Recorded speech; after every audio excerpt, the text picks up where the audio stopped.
Hi, and welcome to Deep Leadership. I'm your host, John Rennie. Today on the podcast, my guest is Will Bachman. Will is a Harvard-educated former U.S. Navy nuclear submarine officer who is also an entrepreneur and a podcaster. He attributes his success in life from the leadership lessons he learned in the submarine Navy. I'm excited to have him on the show today to share those experiences with you. So, are you ready to dive in? Let's get started.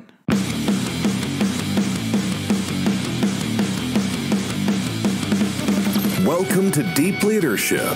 Leadership is a people business. That's the philosophy of your podcast host, John Rennie.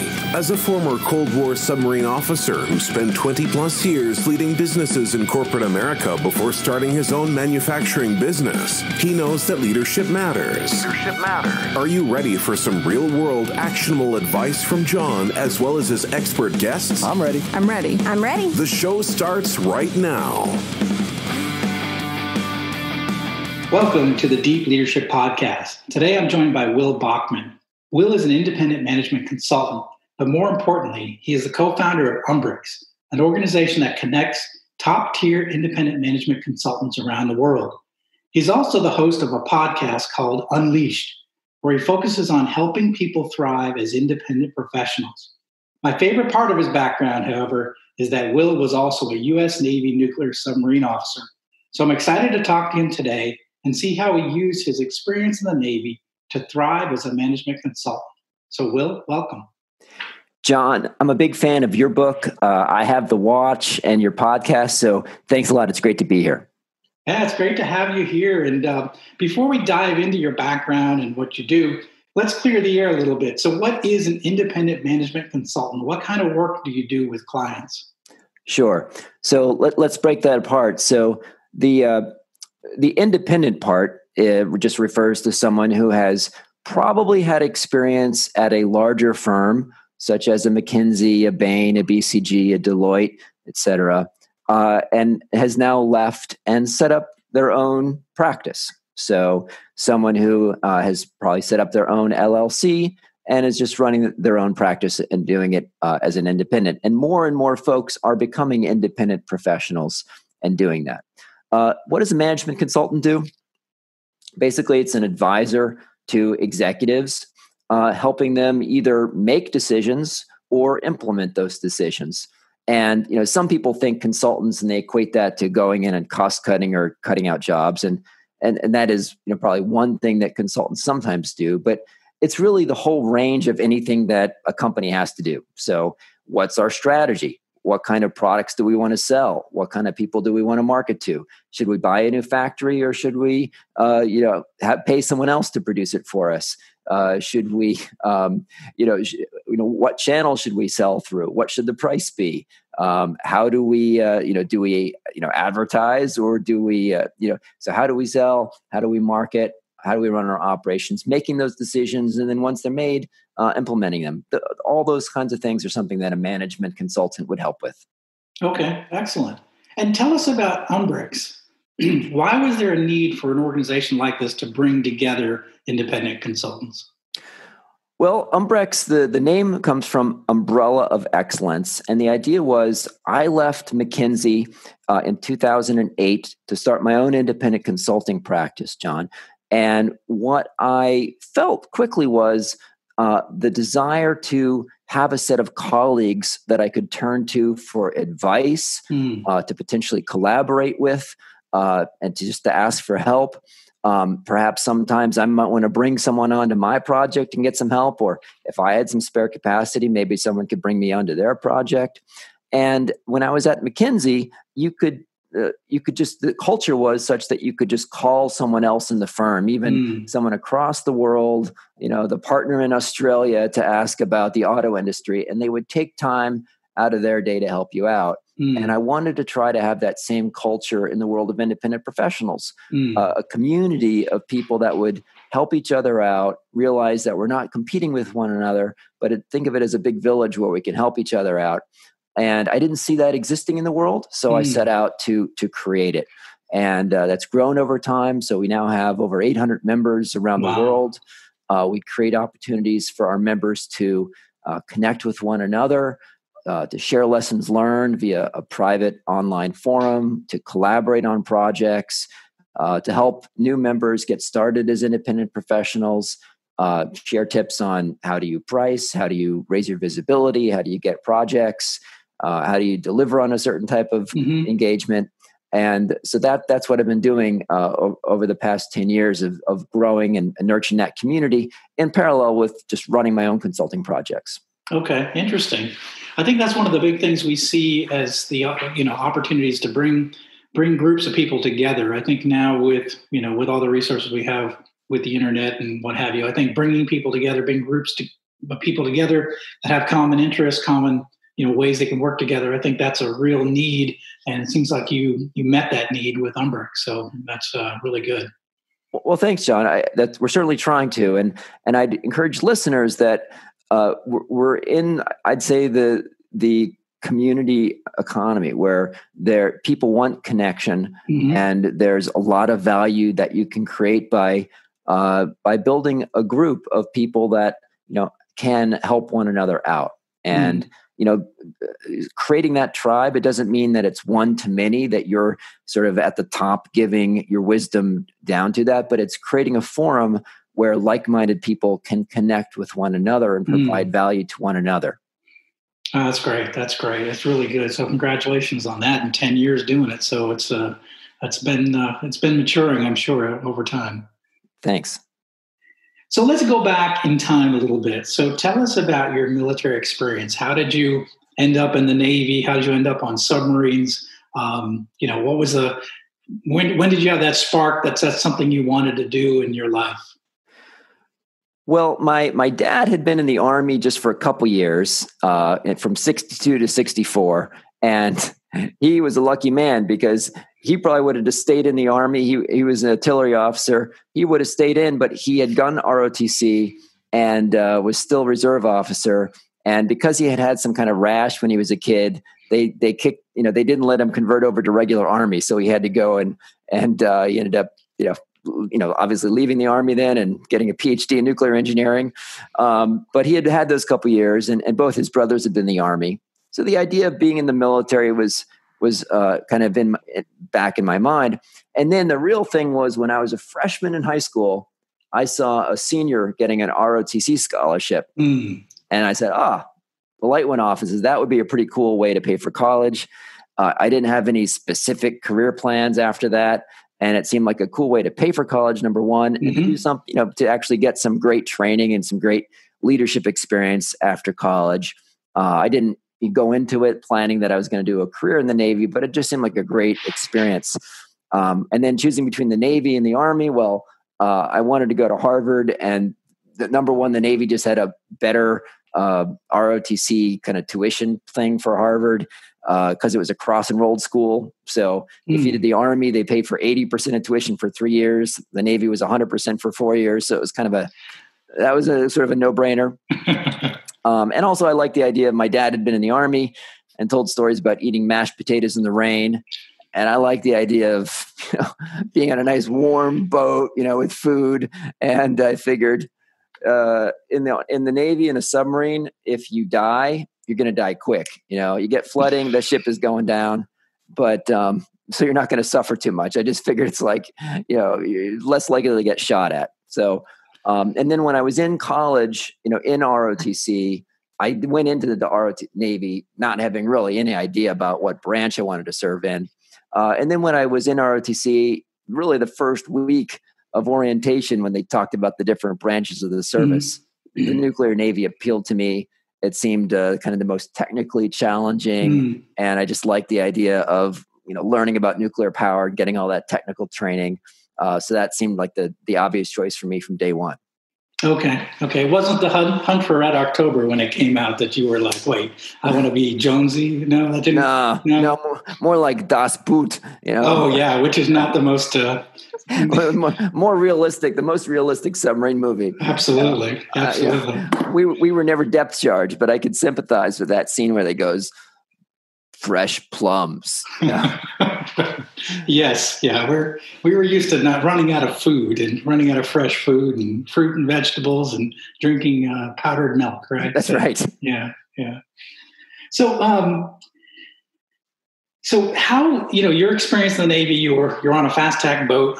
How did that experience influence you in what you did outside once you got out of the military and went into consulting? How did that background, how did that experience help you do what you do today? Well, John, in preparation for our discussion here, I wrote down some leadership lessons that I got in the Navy that have really been super helpful to me in civilian life. So I'll go through those quickly. That'd be great. Yeah. All right, cool. So number one was the power of focus. So my second commander got on board when I had been on board for about 6 months. We had not been the greatest. We had a below average on our reactor safeguards exam, and we got a new CO, and there was a ton of things to fix, but he picked 2 things that he prioritized and put all his attention on, 2 things that they were maximum points of leverage. So Captain Walsh focused on formal communications and tagouts. And if you screwed up one of those things, you were really going to get it. Other things you could, it wouldn't necessarily, get his wrath, but boy, formal communications and tagouts, getting those right. So in the Navy, as you know, of course, formal communications are so important. And we had probably been a little bit slack on it, but he came on and it was, formal repeat back. So when you give someone an order, they repeat it back, and it gets to be kind of a little bit, in some cases, ridiculous, but, electrical officer to engine room lower level, prepare XYZ for, and then they repeat it back. So formal communications and tagouts, and it was really about safety. So that focus turned out to be incredibly effective for our boat. We went from a below average to we had an above average on our next reactor safeguards exam. And in our tactical readiness exam, we were the first boat in our squadron, or maybe ever, to get excellent in all areas. Nice. So completely clean sweep on the TRE, which we were super proud about. So that was number one, just focusing on priorities. So thinking as a leader, you can't fix everything. You got to put your attention on something. And in our own daily life, I think we can think about what is 1 or 2 keystone habits that can really change everything else, and focusing all your effort on changing those 1 or 2 keystone habits. Second lesson was, when I was a young ensign, I was super impressed by one lieutenant. I'll call him Lieutenant A. He was the most senior lieutenant among the division officers. And I once went to the engineer and says, "Hey, Lieutenant A, I'm not going to say his name. I'm so impressed by this guy. He knows the ship so well. He can run the entire day just from the wardroom. He just sits there. Petty officers come in and out, asking for permission, getting tag out signed, getting permission to do procedures. And he knows the ship so well, he can run it just from there." The engineer says, "Look, you got it totally wrong. He is the laziest officer on board the ship, and it's a good thing he's getting out of the Navy. What you need to do is the opposite. You need to go out there and put your eyeballs on the job, right?" And so he told me, there's a problem in the engine room. You got to go back there, climb in the bilge, put your own eyeballs on that leaky valve yourself and see it. And so that was kind of given to me at an impressionable age as an ensign in my development. And that's what I end up learning to do. I was glad I did one time, because we had some folks come down from the tender, and I'm like, "What are you guys here for?" "Cutting out some valves," they told me. And so I went there back with them and looked at where they were planning to cut out the valve. They were on the wrong ship. Oh, no. They were going to cut out a valve in a high pressure lube oil system that was not tacked out. So putting your eyeballs on the job is something that I think we can all take to heart. I always, as a consultant, really try to get out to where the work is being done. So, I've been on projects where you're sitting there at corporate headquarters, let's say for a bank, and trying to figure out how can we increase sales or profitability of this checking account product. My instinct is go out to the branch and talk to the salespeople that are selling that product that can tell you, the reality. So go out and see where the work is being done. I call it Gemba, go to the real place. So that's a lean manufacturing terminology too. Yeah. Yeah, there you go. Number 3 would be having the respect for the chief petty officers. As an ensign, as Lieutenant JG, you get put in charge of a division with people who've been doing it since you were in diapers, and having the respect for that experience and wisdom, but balancing that with having enough trust in your own intuition and judgment to ask to see the procedure, right? Mm-hmm. So you gotta trust that experience that they have, but also have enough sort of courage to say, well, is this really required by procedure, or is this just kind of the way we've always done it just because, right? Right. So it's a balance between trusting experience and being willing to challenge it. Number 4, and I think, I'm sure that I'm sure you'll have this one in your next book. And I think it was in I Have the Watch is taking responsibility for the mistakes that happen in your division, but giving credit when there's successes. So that's painful in the short term, but that's what inspires a team or your division to look out for you as a division officer. Is when you kind of shield them when there's mistakes that get made, but highlight if a second class petty officer does something great and making sure that they get the credit for it. Right. Absolutely. Yep.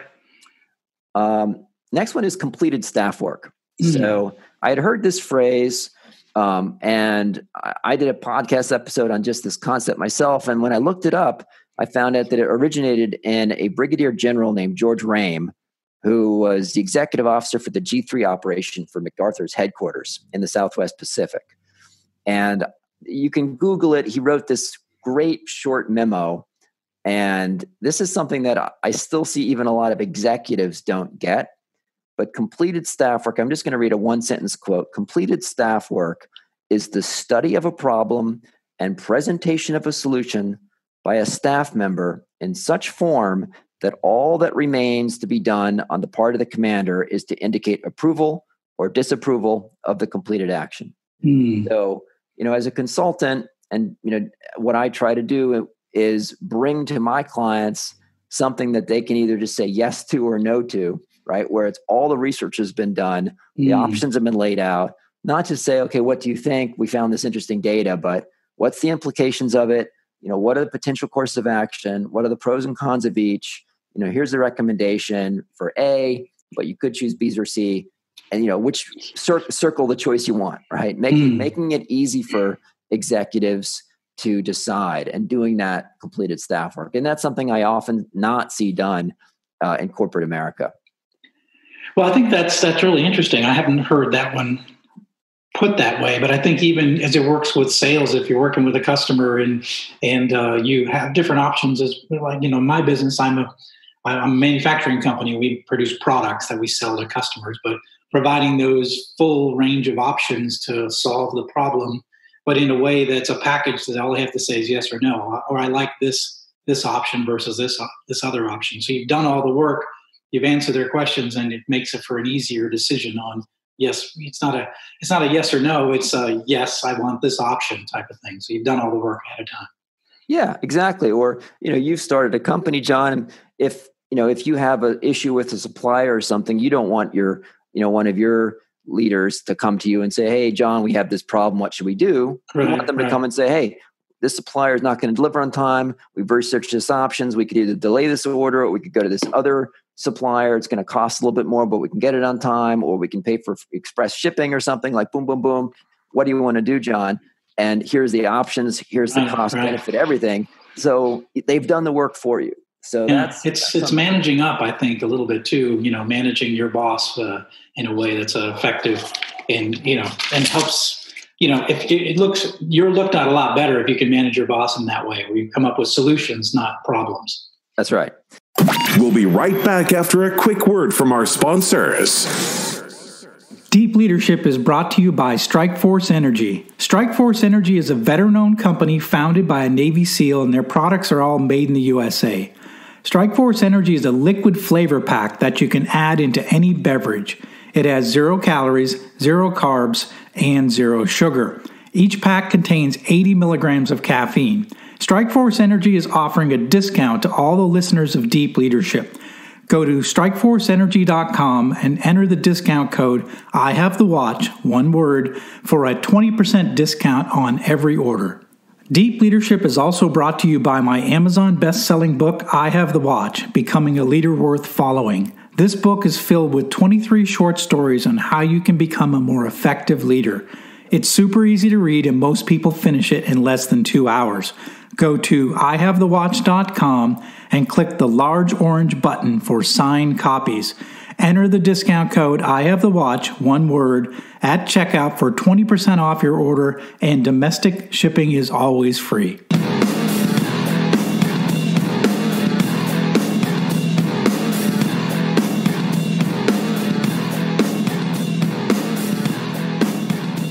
The next one is around the whole experience of tasks on board a submarine or procedures where the CEO permission is required, right? You and I both went through this, where there's a series of things that the engineer could just approve. There's a series of things the engineering duty officer could do on his own or her own now.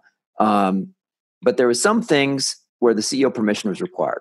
And that might be, for example, working in the vicinity of energized gear. Mm-hmm. And I didn't really think about it a lot when I was in the Navy, but I've reflected on it since.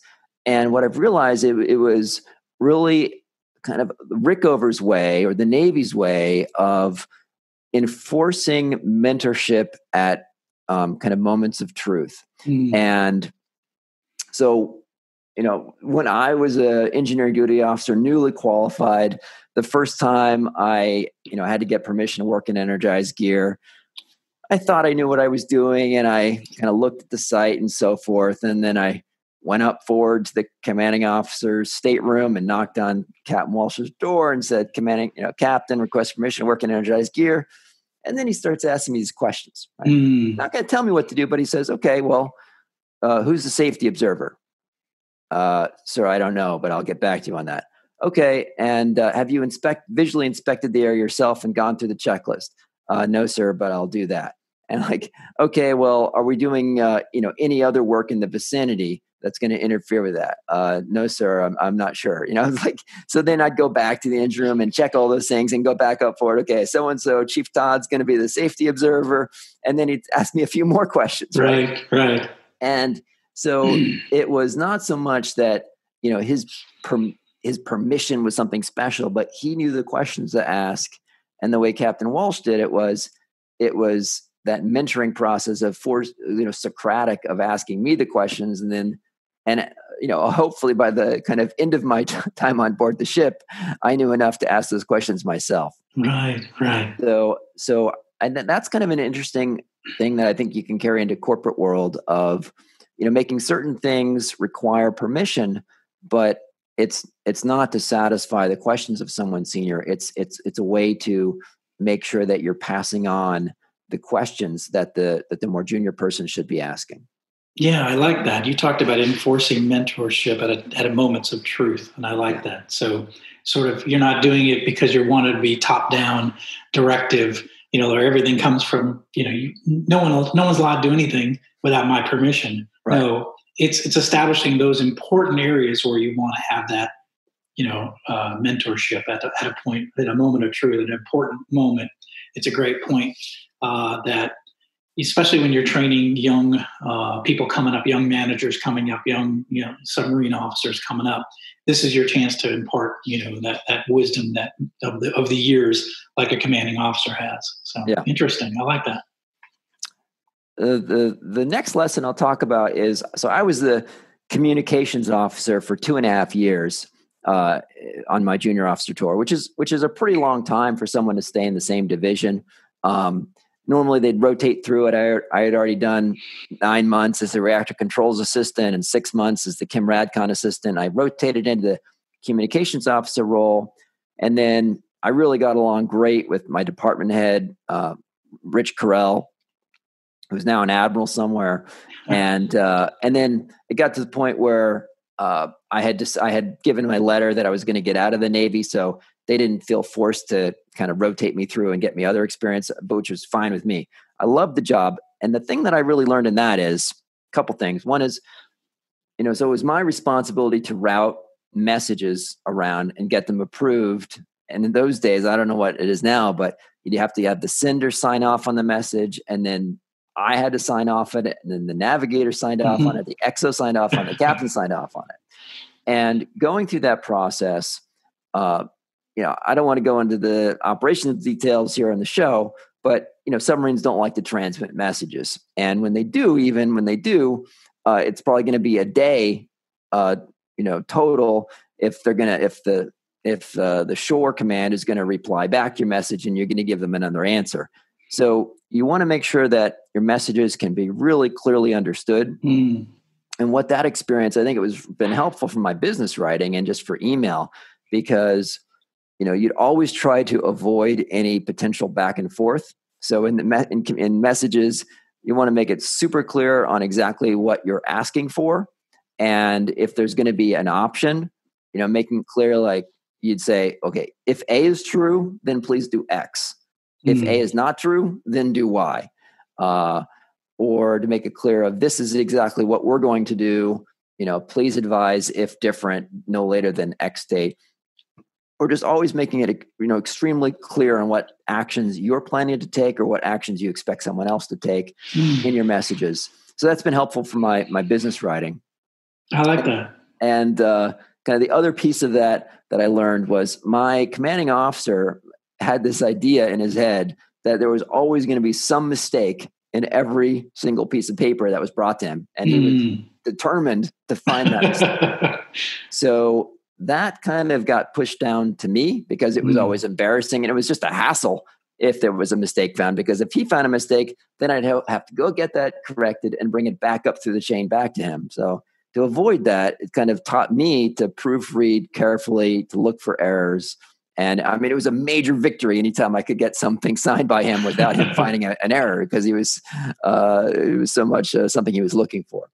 It's funny that you say that, because I'm known in all the different businesses I run is I'm the guy with the red pen. I'm always marking things up, and it's sort of a joke with my employees. Like, let's see if we can get it past him without getting any red marks on it. So same thing. You probably picked that up. And then the final thing I'll mention. I mean, sure, there's other lessons, but the qualification process in the Navy is just the best I've ever seen anywhere. And I've had a couple clients where I've helped them implement something similar. That's good. Where, it's just such a simple and obvious concept when you think about it, is tell people when they're coming into a job what skills you expect them to master. I mean, why not do that and say, here is all of the knowledge we expect you to have, and here's all the actions we expect you to be able to perform. And we're going to tell you that when you arrive. And we're going to give you a quote unquote qualification card laying that out. So that rather than employees having to sort of just kind of figure it out as they go along, say, which is what we do in corporate America, figure it out. Is give them that list of these are the actions that you should learn how to perform. And because the beauty of that in the Navy is when you have that list, when something is about to happen, you're like, oh man, I need to make sure I stay on board all night tonight because we're going to start up the reactor. I need to get an observation. I need to do this under instruction. So I'm going to stay tonight or wake up 2 a.m. so I can go observe this or perform this under instruction. And, more places in corporate America should do that. So it's whatever, if it's launching a digital marketing campaign, you need to do it under instruction. Hey, it's not my day job. Someone else is responsible, but we're about to do one. Let me go do that under instruction. Right.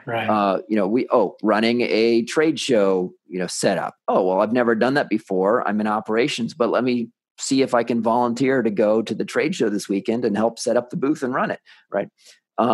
So having a qualifier, telling people what your expectations are. And then I love the way the Navy sets it up with, observe, explain, or perform, so some things you just need to observe it. And then once you've observed it, you should perform it under instruction, and you should also be able to explain it. So I've tried to help several clients implement that same idea of a qual card. And then, running my own business, I try to make sure that when we're going to be performing something, that you look around use it as a training opportunity and say, is there someone else who can do this skill? Yeah, I think that's great. I had Stephanie Treese on my podcast. She was one of the first women submarine officers, and we spent a lot of time talking about the qualification process and how powerful that is. And I've got a chapter in the book, my new book, it's going to talk about that, because I think it's remarkable. It's a simple technique, but it's a remarkable way for you to get that experience, get those opportunities to learn. And the other thing is you're doing one-on-one time with an experienced person that, like the chief, torpedo man, right? You're spending time in the torpedo room learning something that you wouldn't normally do, right? There's probably someplace you would ignore as an officer coming in, but you need to know and understand torpedo operations as part of the job. And the other thing too I like about the qualification process is as you move up in responsibility and rank, is that everybody has gotten through a bare minimum requirements. They have proven themselves in all the various things. So when you get to be a commanding officer of a submarine, for example, you have done everything that every junior officer has done, right? And then some. You have all those years of experience. So there's an instant amount of respect as a young officer. You're looking up at the captain who has done this for 18 years or what have you. So I think that's something that's really unique. You don't see necessarily in corporate America, where you might have leaders that get promoted, but they really didn't have the experience or the knowledge.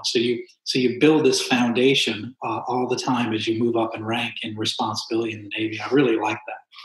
Yeah, and that's one where I also feel that I made a mistake in reflection, kind of on this topic. It wasn't on the qual card, but I should have done it. So I mentioned I was the communication officer for 2.5 years. Something that I never actually mastered was learning to operate the radio equipment of my division. Yeah. It wasn't something officers were expected to do.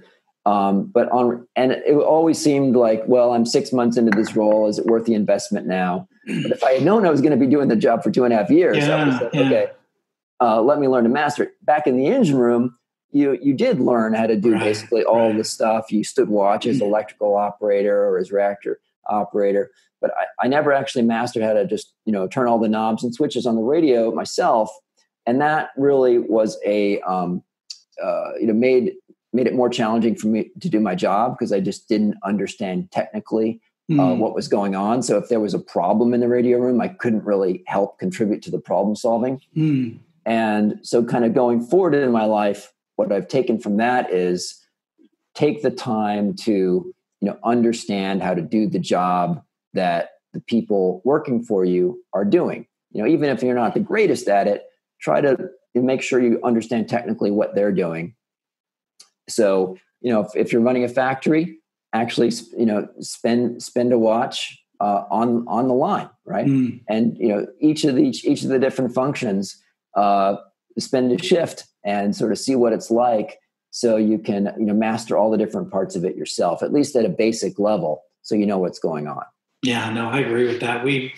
Most of the businesses I've run have been manufacturing businesses, and we've always had a thing called Fridays on the floor, and it's one Friday every month, and every staff member goes out on the floor and works in the various areas for the morning. So it's basically 4 hours. You partner up with one of the operators, and you work on the shop floor in the morning, and then we all come back and what did you learn? What did you observe? What needs to be fixed? What are people telling you? So we built relationships with the people on the shop floor, but we also learned, they didn't have the right tools, or we weren't, we had some material problems, or the procedures were wrong. So it was a great chance to learn, build a relationship, learn from the operators, but also to fix problems that existed in the organization that we didn't even know, because we're on our world, which is, strategy and planning and, sales numbers and accounting. So it was good to get out on the shop floor and have that, that reality check. So it was really good. I love that concept, John. I'm going to remember that. Fridays on the floor. I like that. Yeah. So it's one little thing. So I think probably your experience similar to mine, on a submarine, you did things, right? You didn't just, as a leader, you didn't just observe, you got in there, you got your hands dirty. And I think I've always been that way. I like to, like you mentioned, go to where the action is, go to where the value is being added. But I also like to roll up my sleeves and work as well. In my company today, my steel toe boots are right next to my desk in my glasses. And so if we get real busy, I jump on the shop floor and help out. So, and I enjoy that. It's part of what I enjoy. I like working side by side with my employees and just having that personal relationship with them as well. So. Mm-hmm. Yeah, I love that. It's so important for leaders, particularly at manufacturing plants, to get out there and walk around and see it. That's something. Another thing I picked up in the Navy was you're required to do the pre-shift tour. Yeah. And my CO every day would do a walkthrough of the ship and come up with a hit list of action items. Yeah. And some of my clients running at manufacturing plants, I've helped them put in place the same thing of having the CEO kind of daily tour of the plant. So I love the fact that you still have your steel-toed shoes, steel-toed boots. Oh yeah, no, I always have, and if you see them, they're kind of beat up because I've had them for a while. So, but it's who I am as a leader, so I enjoy that, and I enjoy that part of it. And I always say be present, and part of being present means getting out of your office and seeing people and wandering around and seeing what's going on. That's the only way you're going to know what's really going on. That's true. Yeah, absolutely. That's great. So last question for you. I've been asking this of all of my guests. In your opinion, what are some characteristics of a great leader? So I'd say it's certainly not the kind of image that we might have about charisma.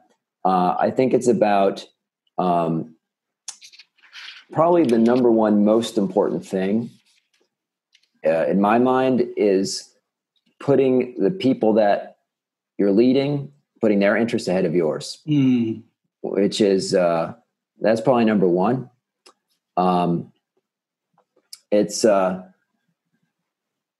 putting their interests ahead of yours, and I think when you do that for real, people see that and are willing, are then are eager to follow you if they see that you're gonna prioritize their interests. Honesty. Consistency. It's hard to follow a leader who's giving you a different message every day. And kind of a long-term focus on what impact the organization is trying to have. So, being clear about what is the change you're trying to make in the world. I love that. Yeah. I talk about that a lot, the importance of, making sure that your mission statement is something that is, I always say four words or less that you communicate daily so that everybody knows their role in achieving the mission. What is it that we're doing as a company in the world? And that you can communicate that every day. And every decision is made based on that vision and that mission that you have as an organization. So, yeah, that's great. I like that. I mean, what we're trying to do at Umbrex, for example, is, what we're really about is helping independent professionals thrive. Right? And we try to do that by creating opportunities for our members to connect with one another, by sharing lessons learned, by sharing tips, by giving, by helping raise the visibility of our members. But all of our decisions are really evaluated on where we're going to invest our time. Is this going to help our members thrive as independent professionals and help them? So you have a four-word mission statement. Yeah. 4-word mission statement. Yeah, I think it's powerful. If you can get it down to some basic thing that everybody remembers in all your decisions, it actually helps the organization when everybody's aligned to the mission and it's very clear. Then there's a lot less disagreement and fighting, and what are we going to work on next? Everybody goes back to, well, what's our mission? What's our goal here? I think you're right. Yeah, absolutely. That's great. So how can our listeners get connect with you and find out more about your company and also your podcast? Yeah, John, thanks for asking. So the site is easy to find. It's Umbrex, Umbrex, like Umbrella of Excellence, umbrex.com. We help connect independent professionals with one another. If you're running a company and you're looking for an independent consultant, what our business model is, we help our clients find the right independent consultant for a project. So right on the website there, you can submit an inquiry. If you're looking for the website for the podcast that John that you mentioned, If you go to right on the website, click on Unleashed, umbrex.com/unleashed, you can find the website, the podcast, and it's all on all the iTunes and Spotify and Stitcher and everywhere that fine podcasts are sold. And if you want to connect with me, I'd love to connect with your listeners. If you'd like to connect with me, if you go on LinkedIn and just search for Will Bachman, Bachman, I'll pop up. If you type in Will Bachman, Umbrex, I'll pop up, and send me a connection request. Say that you heard this show, and I'll be happy to accept it. And for folks that are thinking about getting into and becoming an independent professional, I have a course of how to set up your own practice that I'll be happy to give your listeners access to. No, that's great, Will. I really appreciate that. And I'll put all the links to all your resources in the show notes. So I really appreciate that. Thank you. So leaders, I hope that you took away a lot from this. At least I did. I've got 5 pages of notes here as Will was talking, and I really appreciate all of his insight. I mean, he gave us 8 lessons that he learned during his time in leadership in the Navy, and how he's applied that into his career. And I think there's a lot of good things that we can take from that. So the idea of focus and, getting eyeballs on the job. I love that. Respect for your senior employees, but also being willing to challenge them. I love this. Take responsibility for your mistakes, right? And then give credit to success to the people that work for you. The idea of completed staff work, we need to think about that. How do we provide solutions and not problems, and when we're leading up or talking with customers or potential clients, right? The idea that provide opportunities in your organization where you have mentorship at the moment of truth. He talked about tasks that require the commanding officer's permission. I like that. Clear communication, being clear, concise with your communication. That's something that we could all learn from. Yes, those of you who are writing me long emails, you need to spend time being more concise. It's one of my pet peeves. So I love that. And then the whole qualification process in the Navy, and how that gives people opportunities to learn and experience things before they move on to more levels of responsibility. So those are really good tips, really good feedback, really good lessons that you learned. And I really appreciate, Will, you bringing those to our listeners today. Well, John, thanks. I'm a big fan of your book. Like I mentioned, I have the watch. I'm looking forward to your new book that's coming out, and I love this podcast. And I also really respect the work that you've done helping raise funds for CODA vets. Oh, nice. Yeah. Work with organizations. So it's been a real privilege being on your show. Thanks so much for having me. Okay, thanks, Will. I appreciate it. I really learned a lot. So thank you very much.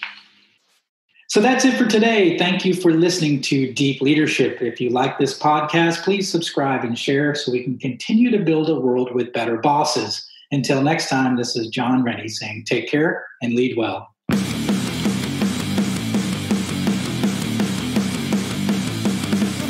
Thank you for listening to Deep Leadership. Thank you. Thank you. Thank you, thank you, thank you for all you do. We hope you enjoyed today's episode. For more information and updates, please visit our website at www.deepleadershippodcast.com or johnsrennie.com. Until next time, take care.